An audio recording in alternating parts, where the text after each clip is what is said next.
which you probably grow up knowing as the Trail of Tears.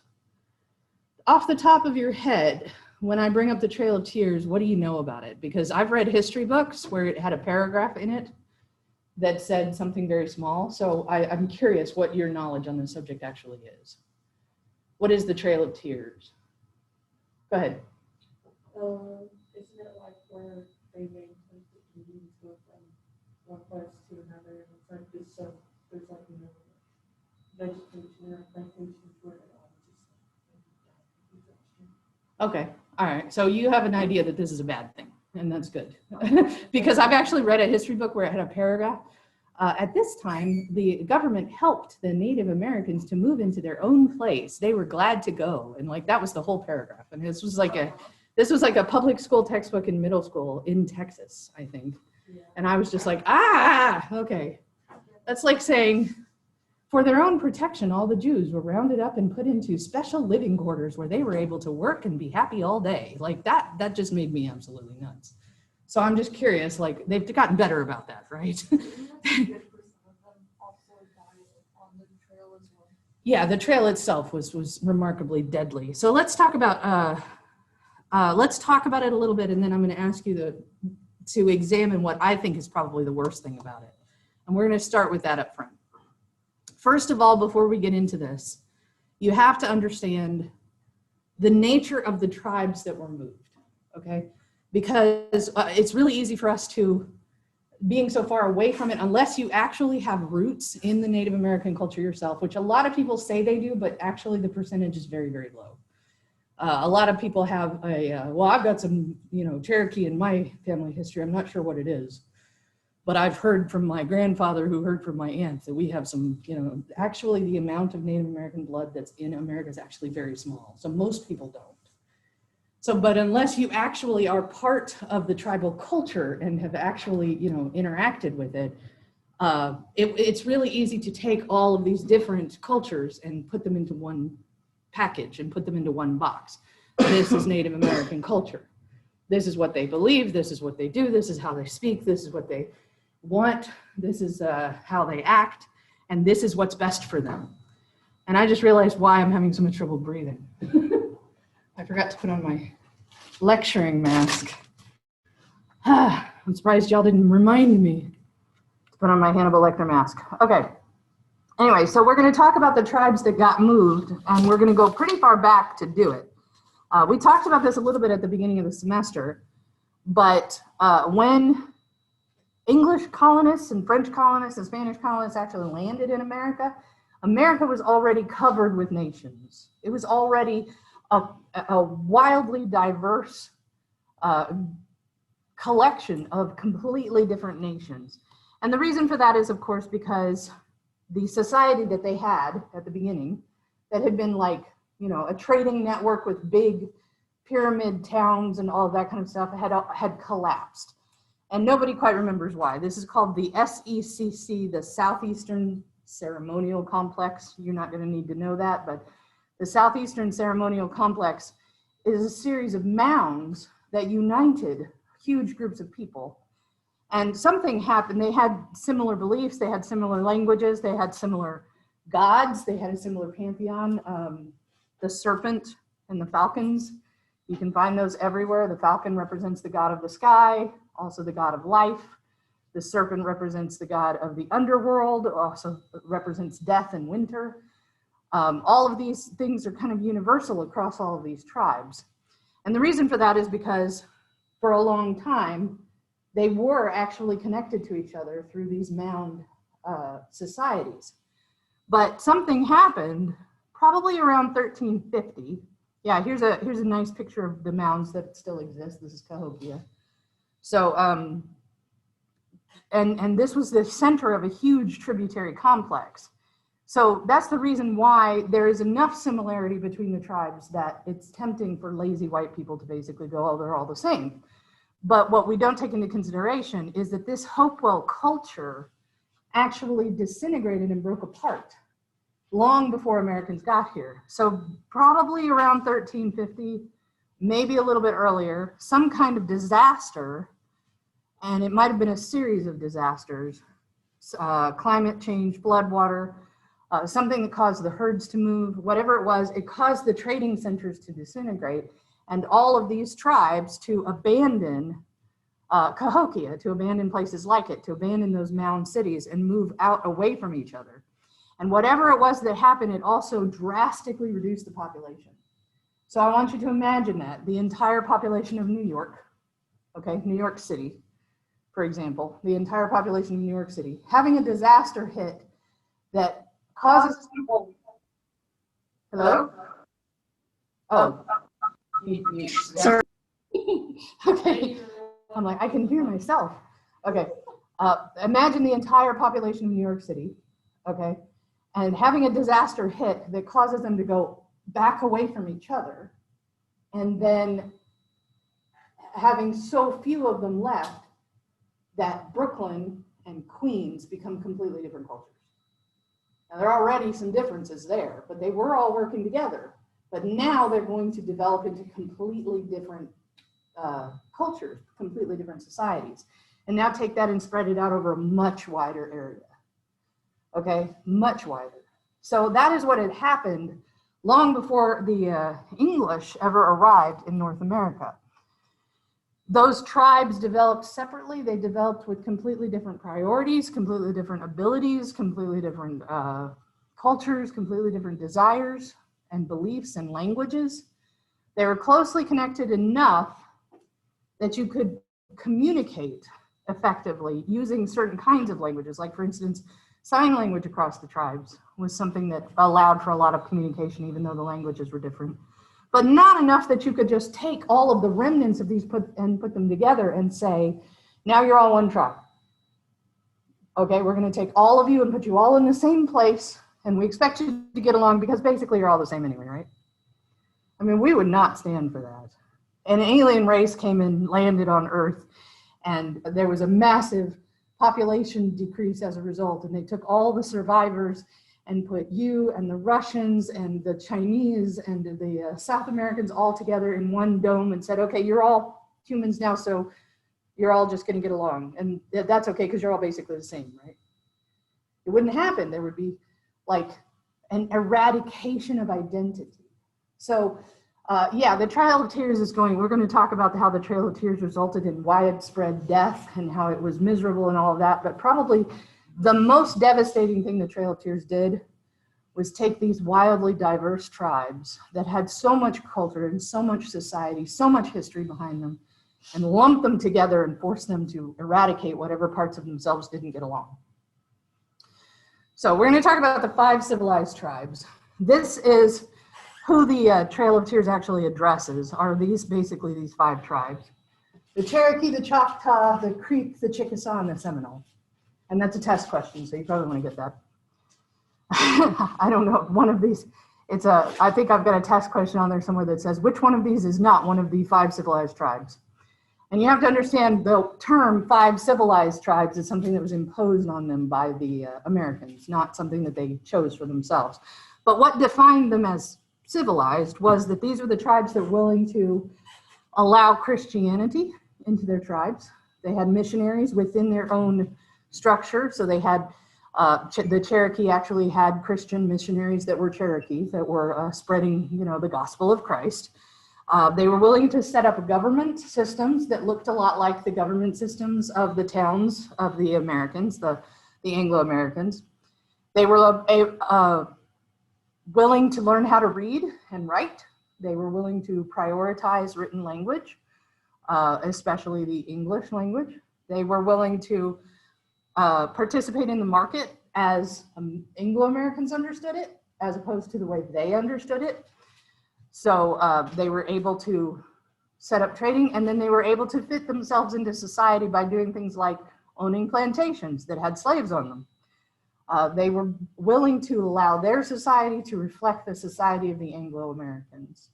So they're called civilized, okay? But they are in the way because they have followed the Ohio River Valley and the Mississippi River Valley, and now they are sitting in land that the Anglo-Americans want. So they have to be moved. So we're going to talk about these 5 tribes. The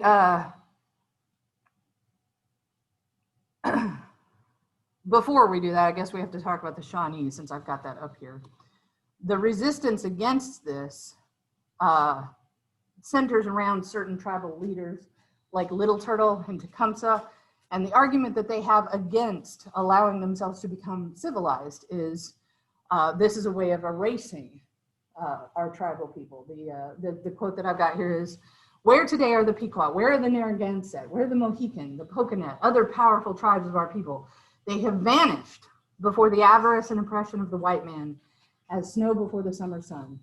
Sleep not longer, O Choctaws and Chickasaws. Will not the bones of our dead be plowed up and their graves turned into plow fields?" Tecumseh tried to make an appeal to these civilized tribes not to allow themselves to become part of the Anglo-American plans because they would disappear if they did, okay? So the Choctaw had actually made treaties with the Americans to ensure that expansion into their lands would not be unregulated. So they had the Hopewell Treaty of 1785, which basically set up a border. I think I've got that, yeah. Which basically set up a border. This is where the settlers had moved into Tennessee, okay? And this is where all of the Choctaw lived. And the treaty gave the settlers this much more land to move it to, okay? And then they promised to stop. That would be as far as they went. Okay, that was signed in 1785. It didn't take very long for Anglo-American settlers to decide to try to move into those areas. I don't know if y'all have ever been to Tennessee, but it's good agricultural land. It's got a lot to offer as far as that goes. There's a possibility there's even some other stuff there. There's coal and things like that. So they guaranteed that on their lands they would have sovereignty, and in exchange for that, they would work with the United States military, reporting on the movement of any other, the Spanish or the French on any of their borders. They resisted being recruited by Tecumseh. Tecumseh tried to appeal to them to be recruited into his, into his movement, and they resisted on the basis that they were negotiating with a man they called Sharp Knife. Sharp Knife was a man who was teaching them how to write treaties and what to agree to and how to protect themselves, and they trusted him absolutely. Anybody want to guess who Sharp Knife was? Andrew Jackson. So they were making deals with Andrew Jackson, and in exchange for that, they were not joining Tecumseh. So y'all remember how Andrew Jackson rode south into New Orleans with an army of patchwork people that he had gathered as he went to face down the British? Well, the Choctaw were a big part of that. They had agreed to help fight with Andrew Jackson rather than joining Tecumseh. So they had made these white Americans give us fair exchange, their cloth, their guns, their tools, other implements, and other things which the Choctaws need but do not make. They've doctored our sick, they've clothed our suffering, they fed our hungry. So in contrast with the Shawnees, it will be seen that the whites and the Indians in this section are living on friendly and mutually beneficial terms. We don't have to fight against the Anglo-Americans, they take good care of us. That was actually a quote by a Choctaw chief. Do I have, yeah. So the Treaty of Hopewell, it was supposed to prevent American settlers from spreading, but they wanted to anyway. So they negotiated a new treaty with Sharp Knife, and that new treaty was called the Treaty of Dancing Creek. Under this new treaty, each Choctaw who remained in this region would receive U.S. citizenship and 640 acres per family, which is about a square mile. That's about 1 square mile for their family to live and farm, do whatever they wanted to. 15,000 voluntarily removed themselves out of the territory, but 5,000 stayed. And as a result, over 11 million acres was handed over to the U.S. Afterwards, the families that stayed tried to collect on Sharp Knife's promise, and only 143 families actually succeeded in getting their 640 acres. So the treaty was there, but there are just so many Anglo-American settlers trying to move in. Okay, the next tribe is the Chickasaw, who probably originated with the Choctaw, but they were different enough that their origins are a little bit fuzzy. They probably have the same ancestor. They probably have the same ancestral group. They signed a peace treaty in 17 86 also, they also signed the Hopewell Treaty. So there's Tennessee, and they signed the same treaty, which was supposed to give them, you know, all of this land to the south of there was supposed to be part of that. Oh, I got away. Okay. But they negotiated with Sharp Knife. They negotiated with Andrew Jackson. And as a result, they got 4 square miles in Tennessee in 1818. So in 1830, they went and asked for $3 million to move off of the land and allow the Anglo settlers to just have it. And what they received instead was $500,000 for their tribe, which is probably one of the best deals that anybody got. So what's happening here is that you're seeing that they formed treaties, that they agreed to treaties, and that then they negotiated for resources as a result of those treaties, and those resources didn't get paid. So the 5 civilized tribes, they did actually try to negotiate treaties for their own protection, and they tried to stick to them, but weirdly, the US government didn't carry their end of the bargain for a lot of them. Now, the Creek were divided between people that wanted to support Tecumseh and the people that wanted to support the Americans. And the warrior group of people who wanted to fight against the Americans were called the Red Sticks. So the Creek were divided into kind of into Georgia and Alabama, kind of into North and South. The North Creek went north and joined Tenskwatawa, joined Tecumseh, joined up against that movement. And the Southern Creek helped to put down the Battle of New Orleans, and then helped to fight against the Red Sticks too. So in 1819, they signed the Treaty of Fort Jackson and gave 23 million acres to the US in exchange for being able to stay in the southern part of their territory and be left alone. But in 1832, whether they were Red Sticks or not, the entire Creek population was removed, forcibly removed to another territory. So even though some of them agreed to fight with the Americans and some of them fought against them, when the Indian Removal Act comes through, it's going to be all Creeks are going to be moved into the Oklahoma Territory. Can you imagine being forcibly removed to a place with people that you swore to fight against? Like not just people you didn't know very well, but people you actually took an oath to fight against, and being treated as though there's no difference between you by the people that you allied with? That seems crazy. Okay, the last tribe that was forcibly removed is the Seminole, which is a word that, it's a Choctaw word, I think, that literally means runaway. So the Seminole are basically the refugees from Tecumseh's War who fled into Florida, the refugees who, as settlers moved into their area and burned down their villages, they fled into Florida. So the Seminole come from all different tribes. And they sort of band together under strong leaders, but their leadership system is really, really messed up. I know that surprises you for us to talk about something in Florida being really messed up, but the Seminole tribes don't really have a very strong leadership system. One, Osceola, who's a warrior leader of the Seminoles, said, "I will not let the white man make me black. I will make the white man red with blood and blacken him with sun and rain." And that was in response to the idea that Adams, who was, or not Adams, Andrew Jackson, under the command of John Quincy Adams, was being told to go south into Florida and deal with the Seminole problem. So they were being told they were going to be forced to relocate, and they were saying, if we are forced to relocate, we become your slaves. We will not allow that to happen to ourselves. We will, you know, color ourselves with blood first.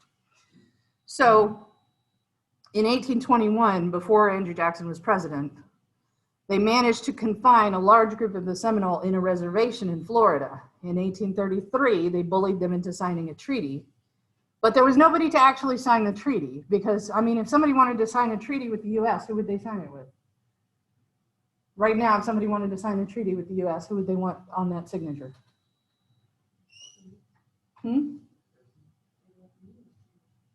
They want the president or the Secretary of State. There's somebody you could actually point to who has that authority. When you have a whole bunch of runaway tribes all piled together in one location, who's actually the one that can sign a treaty for all of them? There was nobody in the leadership position to actually sign this treaty. So they bullied somebody into signing a treaty, but a lot of people in this in the Seminole tribes were like, oh, that doesn't apply to me though. That's not my leader. So they are actually the ones who hold out against forced relocation the longest. They managed to hold out until like the 1850s before they're forcibly relocated. And then there's the Cherokee. And I kind of feel like the Cherokee are the saddest part of the story because they tried so hard. Look at this picture. What do you see? In this photograph here, what do you see? Y'all can see the photograph, right? Okay, what do you see? It's not a trick, I promise. Who are these people? Yeah, they're assimilated. They're Cherokee, but they're assimilated. Do you see how hard they're working to dress as like English or American people? They're to dress as white people in white fashions, but they are actually Cherokee. They started their own missionary schools. They wrote their own constitution that mirrored the American Constitution. They started their own printing presses and they printed things in English as well as in their own language. And they ran plantations and owned slaves and tried to fit into society as a whole so that people would, realize that there's no inferiority or superiority here. They're the same. They're the same people. They also joined the fight with Andrew Jackson against Tecumseh as a whole, like most of them did, most of the Cherokee did. And they were given a big piece of Oklahoma in exchange for $5 million, which they were never paid. And their response to that was actually to turn around and sue in court. They actually went through the American court system and successfully won their cases. And it went all the way up to the Supreme Court. And the Supreme Court ruled in their favor and said, yes, no, actually they should have this treaty honored. And they went through the American system the way that it already was. And at the top, Jackson just ignored it. President Andrew Jackson just ignored it. So John Ross was a member of the Cherokee who fought against the Indian Removal Court, the Indian Removal Act in court. When he saw it come down from the president, he actually tried to fight it in court. He actually filed suit that it was unconstitutional. Okay, he said that the person with whom the agreement had been made had no negotiating authority for the whole tribe. So later, when all of this is thrown out the window, his son will take the people who signed this treaty, the Treaty of New Eshota, that gave away the Cherokee Nation for $5 million, this treaty up here. His son will actually have him executed for treason because signing the treaty by itself was an act of treason. And John Ross is actually one of your favorite topics, right? Yeah. Yeah, but most of what you talk about is during the Civil War. And Do you want to contribute anything to this? sure. I think it's important to point out that Jackson was dealing with two different factions going on here. There was John Ross's faction that did not want to leave the land, and Major Ridge's faction, who were like, let's just get away from the white man's influence. Let's get out of here. Let's go where they're sending us. And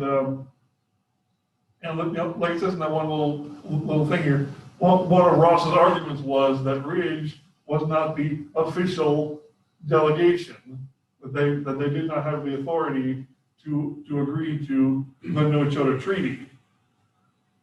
And Ross published pamphlets and just trying to get support on his side, but he was basically just outnumbered. Yeah, and what's interesting is the way he went about it, because that's the way Ben Franklin did it too. Like way back in the beginning when Ben Franklin was trying to rally resistance against the English, that's the way he did it. He did it in court, he did it with pamphlets, he did it with papers. This was probably the most Anglo-American way that you could have possibly fought this battle, and that's the way that John Ross did it. And he's still basically treated as though there's no difference between him and his people and, all of the other Native Americans that are being removed. So they tried to play by the rules. By not their rules, even by the they, rules of the country that they were negotiating with. So The Indian Removal Act was disputed in Congress. Congress had mixed feelings about it. They didn't want to, there were members of Congress who thought it was long overdue. There were members of Congress who thought it was unfair. There were members of Congress who thought this wasn't the solution, that you remember that one of the things that John Quincy Adams ran on was the fact that he wanted the natives assimilated into society, that the best thing that you could do for them was to make them part of the American society and just let them, you know, fold in. And the truth is that if that had happened, there would have been a lot of marriages in between, and they probably would have petered out and died out anyway, because they would have lost their original culture anyway. So the people who wanted that solution thought that was the most nonviolent way to do it. But there were also people who were just bitter about what Tecumseh had done, about the brutality of fighting a war with Tecumseh, and not wanting to do that again, and wanting to set an example for the future. Like, when we move into a territory, we want the people of that territory to be scared to stand against us. So we want to show what happens if they do, because we've got an entire, I mean, we've seen the Lewis and Clark reports. We know how far this land goes, and we don't want to have to face this every time we decide to expand out west. So let's go ahead and move some people and make an example. So there were all this range of arguments in Congress about it. But ultimately what happened is that under the Indian Removal Act, which is a document that I had you look at, which we'll take a look at in a second, George Winfield Scott took 7,000 federal troops and forcibly marched 16,000 Cherokee. So of the 5 civilized tribes, the tribe that tried the hardest to assimilate, 16,000 Cherokee to Oklahoma. Over time, over 60,000 were forcibly removed, including 2,000 slaves. And over 16,000 died along the way. One of George Winfield Scott, who's the general who was in charge of this, who had a nickname of Old Fuss and Feathers because he really liked all of the grandeur of his uniform. He liked parades. He liked all of that kind of stuff. So he was called Old Fuss and Feathers. One of his aides that was with him said, "I fought through the Civil War and have seen men shot to pieces and slaughtered by the thousands, but the Cherokee removal was the cruelest work I ever knew." So let's take a look at that for just a second. Let's take a look at the Indian Removal Act and what it actually says. Okay.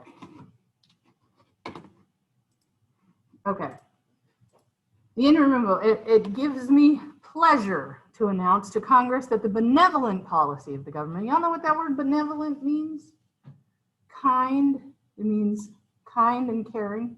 That the benevolent policy of the government, steadily pursued for nearly 30 years in relation to the removal of the Indians beyond the white settlements, is approaching to a happy consummation. So this benevolent thing that the government has been doing is going to come to is about to come to an end. It's about to be fulfilled. 2 important tribes have accepted the provision made for the removal of the last session of Congress, and it is believed that their example will induce the remaining tribes to also seek the same obvious advantages. Sorry. Okay, that casts it in kind of a strong light, doesn't it? Like, this is actually what, let me make this bigger. Just a little bit bigger. Okay. So here are the consequences of a speedy removal, which will be important to the United States and to the Indians themselves. So what I want you to read through this, even though the language is kind of thick in places. Here are the things that I want you to pay attention to. These are the arguments that Jackson is making to why this is a good thing for the natives, okay? It puts to end all possible danger of collision between the authorities of the general and state governments on account of the Indians. It will place a dense and civilized population in large tracts of country that are now occupied by just a few savage hunters. So we're going to take the civilized ones that we have and we're going to move them into Oklahoma, which mostly has Plains Indians in it right now, and that will civilize that area too. By opening a whole territory between Tennessee on the north and Louisiana in the south, it will strengthen the southwestern frontier. So we'll move our own people into the places that they're moving out of, and that will strengthen our frontier against future attacks against, say, the British, because that's something that's happened within Andrew Jackson's life. It will relieve the whole state of Mississippi and the western part of Alabama of Indian occupancy, and enable those states to advance rapidly in population and wealth and power.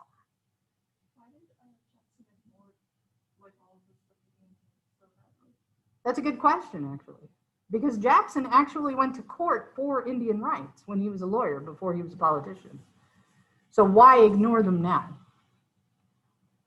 That's one of the reasons why I want you to read this document, because I think he might actually believe what he's saying here. Towards the Aborigines of the country, no one can indulge a more friendly feeling than myself, or would go further in attempting to reclaim them from their wandering habits and make them a happy, prosperous people. They have no better friend than Andrew Jackson. Andrew Jackson is the best friend they could possibly have. I have endeavored to impress upon them my own solemn convictions of the duties and powers of the government in relation to the state authorities, etc., etc., etc. Since I have such a full understanding of the subject, this is what I have determined is best for them, okay? So this paragraph where he says nobody has a better friend, nobody could have indulged a more friendly feeling than myself towards the Aborigines of this country. And Aborigines, of course, he means the natives. Okay? Humanity has often wept over the fate of the Aborigines of this country, and philanthropy has been long busily employed in devising means to avert it, but their fate has never been arrested, and one by one they were disappearing from the earth. This is the best way we can protect them.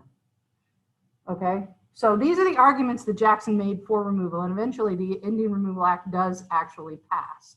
This is not the act itself. These are the arguments that Jackson made to convince people to pass the act.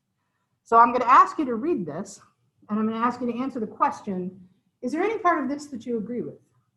Is there any argument for moving the Indians out of the way that makes sense to you? And is there any part that you disagree with? Okay, so that's going to be your question, your assignment for tonight, is to take a look at that. Then, at some point in the future, because it will probably be on a test question, I want you to look at the other link that's in the class, which is 2 accounts of the Trail of Tears, and one of them is from that private John G. Burnett's account, in which he talks about what it was actually like to carry it out, what it was like to actually carry out the Indian removal. We don't actually have a lot of perspective on what it was like to experience it, because a lot of those testimonies have been lost, but you can actually still find them. But I think this is more useful because of the other side. This is from the perspective of a soldier who was carrying out the removal and what he saw. So you don't have to read that yet, but you'll probably have to read it before the next exam. So that's on your but some of the language in here explains what it was like to watch these prisoners. Let's see. The long, painful journey to the west ended March 26, 1839, with 4,000 silent graves reaching from the foothills of the Smoky Mountains to what is known as Indian Territory in the west. Okay. And in 1828, a little Indian boy living on Ward Creek sold a gold nugget to a white trader. And that nugget sealed the doom of the Cherokees. In a short time, the country was overrun with armed brigands claiming to be government agents who paid no attention to the rights of the Indians. So I want you to read that too, but not necessarily for this week, just get to it when you can. But I want you to read the difference between what Jackson thinks is going on here, which is that this is all an act of great kindness to the Native Americans, that this is something that you can do for their protection, and find out if there's any of that that you agree with, or if there's any of that that you disagree with, and what the actual experience of it was, of actually carrying it out. Any questions about that? Okay, so to me, the fact that anybody is ever forcibly moved is a terrible thing, because I can't imagine what that would be like for me. I've been made to move before. Like, I've been evicted once in my life, and I had to move because I was evicted, but I had like time to plan and figure things out. There was this protected amount of time that my landlord had to give me. And in my research, I found out that it was easier for me to move from all the way from Los Angeles to here than it was for me to move from Los Angeles to another place in Los Angeles, you know? So that was fun. But I had time. I had like 60 days to figure everything out, to pack my own stuff. But there are a lot of instances where people are forcibly removed so fast that they are literally forced out with what's on their, the clothes on their back. So that in and of itself is terrible. If the conditions on the march are unlivable and people die as a result, that part is also horrible. That's stuff that we see in the modern world as well. People fleeing from conflict and ending up drowning, things like that happen. But the worst thing about forcibly removing people is that in this new place, they're lumped together and they have no way of preserving who they are. And I think that that's probably most true of the Trail of Tears, that they took all of these disparate tribes that were so different, pulled them together and treated them as though there was no difference.